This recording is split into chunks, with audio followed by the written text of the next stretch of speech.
Next, I would like to introduce you to our second storyteller and survivor, Harry Olmer.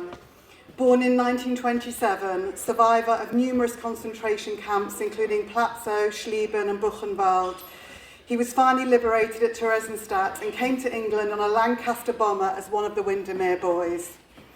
Harry's mother, two sisters, grandmother and aunts were murdered in Belzec, and he still doesn't know exactly when or where his father was murdered. Despite arriving in the UK with nothing, Harry built a hugely successful life, marrying Margaret, having 4 children and 8 grandchildren, and only recently retiring as a dentist at 86. His daughter Julia will now read 2 extracts from his My Voice book, My Revenge on Hitler is My Family.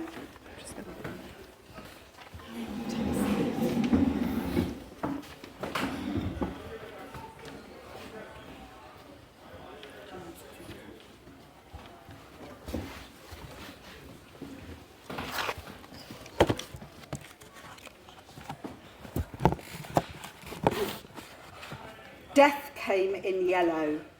In about October 1943, the embankment was completed and the camp closed. All the people from Plaszów were sent to the middle of Poland to Skarżyska Kamienia. It was the most terrible place you could possibly imagine. There were 3 ammunition factories there, A, B and C, which were run by a big German company called Hassag. Factory A was like a big foundry where steel shells were made. Factory B made small arms, and Factory C was where explosives were made. I was sent to Factory C, and when we went down to the gates of the structure, our mouths were suddenly tasted bitter. As we looked through, everything in the factory was yellow.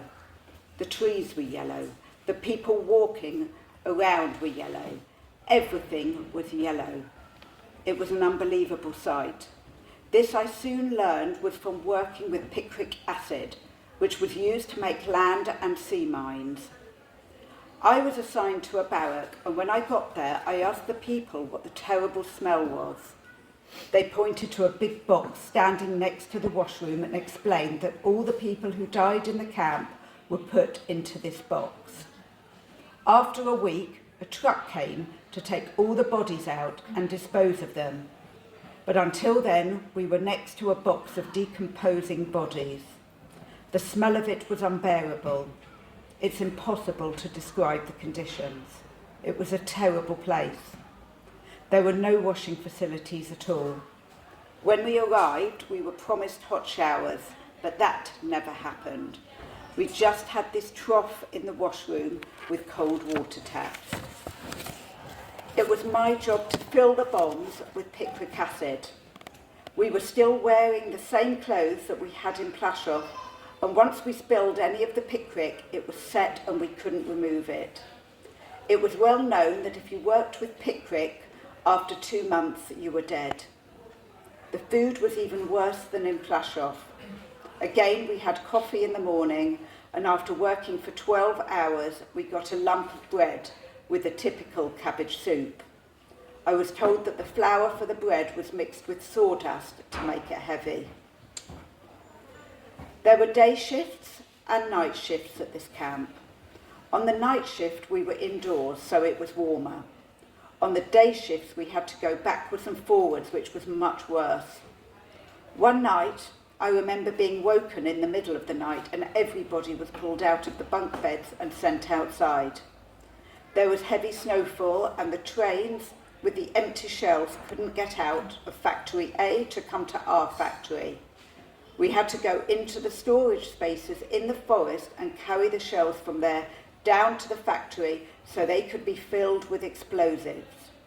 We were knee-deep in snow. The number of people who died that night was unbelievable.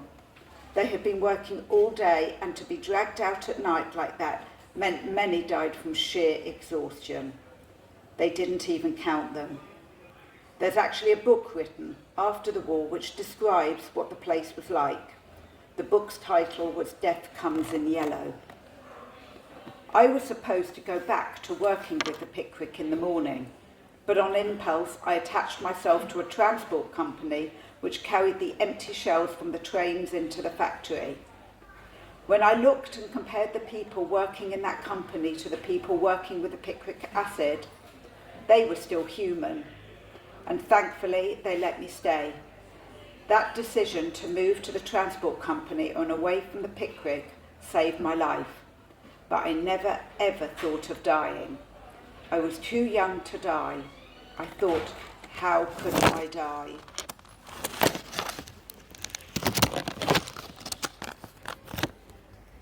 My family and my legacy. My dear wife Margaret passed away recently, and if she lived until the 13th of June 2024, it would have been our 70th wedding anniversary.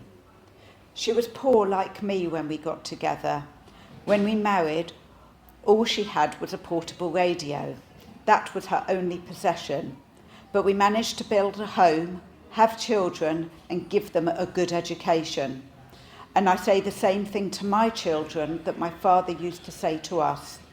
Your children should be as happy as possible, but know that I am always here to help you.